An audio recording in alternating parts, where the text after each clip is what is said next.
Most broke people, don't look broke. They look successful.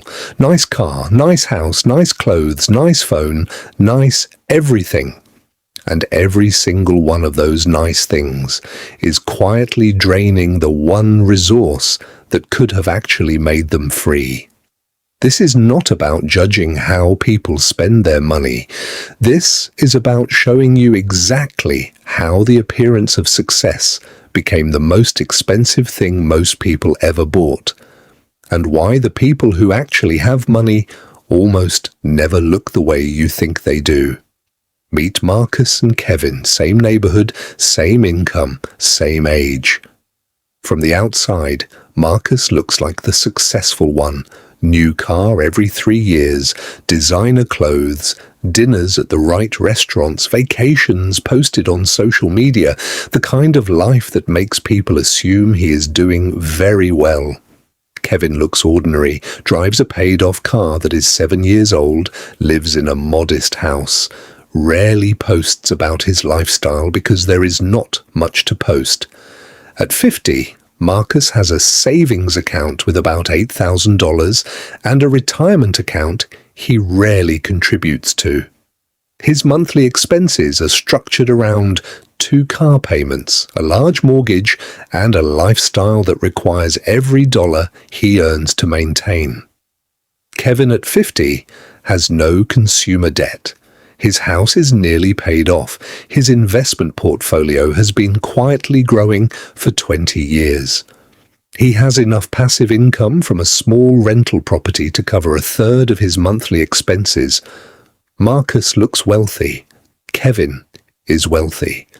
And almost nobody around them knows the difference. Here is the specific financial mechanism that makes looking successful so expensive. Every purchase that signals status comes with 2 costs. The first cost is the price you pay. The second cost, the invisible one, is the compounded growth that money would have produced if it had been invested instead. A $30,000 car does not cost $30,000. It costs $30,000 plus the investment returns that money would have generated over the next 20 years. At a modest return rate, that number is closer to $100,000. A lifestyle upgrade that costs an extra $2,000 a month does not cost $24,000 a year. It costs $24,000 a year plus 20 years of compound growth on that money. The real cost is multiple times the sticker price. Most people calculate the price. Almost nobody calculates the real cost. And the people who understand the real cost, who genuinely internalize it, make completely different decisions about what they buy and why. Why do people choose the appearance of success over actual success? 3 reasons. The first is social comparison. Humans are wired to evaluate their status relative to the people around them. When the people around you are driving new cars and wearing certain brands and living in certain neighborhoods, the pull to match that level is not vanity, it is biology. The brain experiences status threat the same way it experiences physical threat. The response is visceral and powerful. The second is instant visibility. Wealth that is real, investments, savings, paid-off assets, is invisible. Nobody sees your brokerage account. Nobody notices that your mortgage is nearly paid off. But a new car is visible. Clothes are visible. Restaurants are visible. The brain gets an immediate social reward from visible status signals that it never gets from invisible financial security. The third is identity. For many people, the lifestyle they maintain is not just spending. It is a statement about who they are and where they belong. Reducing it feels like a social demotion, like admitting something they don't want to admit, like stepping back from an identity they have spent years and significant money constructing. The consequences of prioritizing appearance over actual wealth are predictable and devastating. Marcus at 50 is trapped.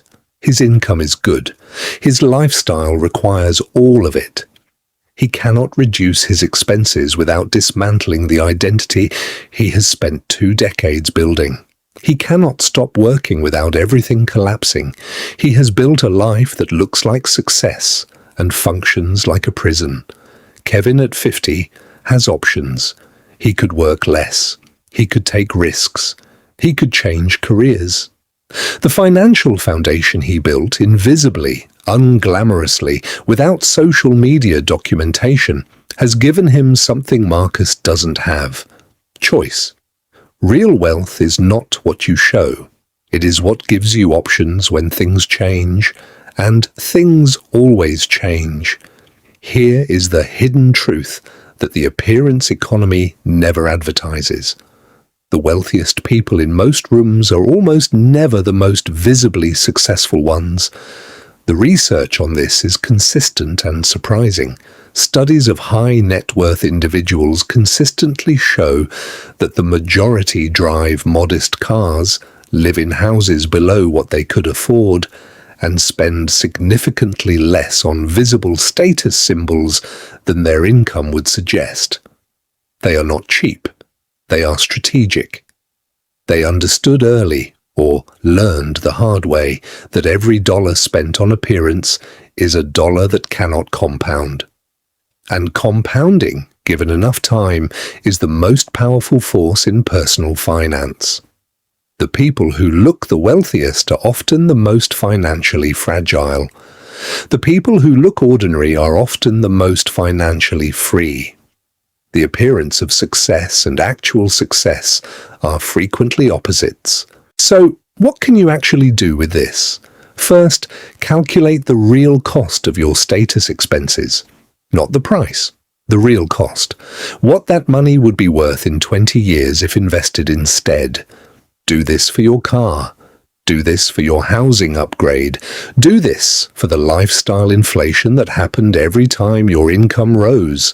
The numbers will change how you see every future purchase. Second, make your wealth visible to yourself instead of to others. Track your net worth monthly. Watch your investment portfolio grow.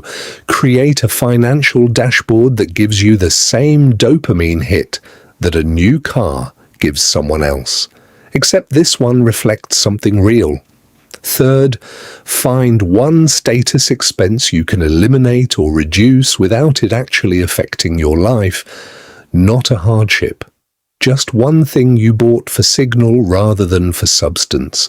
Redirect that money into something that compounds. Do it once. See how it feels. Fourth, audit your lifestyle for expenses that exist purely for appearance. The premium brand, when a generic works just as well. The restaurant, because of who might see you there. The neighborhood, because of the address rather than the life. These are not judgments, they are questions. And answering them honestly is one of the most financially powerful things you can do. Fifth, redefine what success looks like to you personally, not to the people around you. Real success is options. Real success is runway. Real success is the ability to make choices that are not constrained by a monthly payment. Build toward that definition and stop performing the other one. Marcus and Kevin still live in the same neighborhood. Marcus still looks like the successful one. But Kevin knows something Marcus doesn't. He knows that the car in the driveway is not the measure. The balance sheet is the measure. And his balance sheet, invisible, unglamorous, never posted on social media, tells a story that Marcus's lifestyle never could. You were sold an image of what success looks like. That image is expensive. It is designed to be. The real thing, the version that actually gives you freedom, looks nothing like the advertising. It looks like Kevin. And building it starts with understanding the difference between looking successful and actually being free.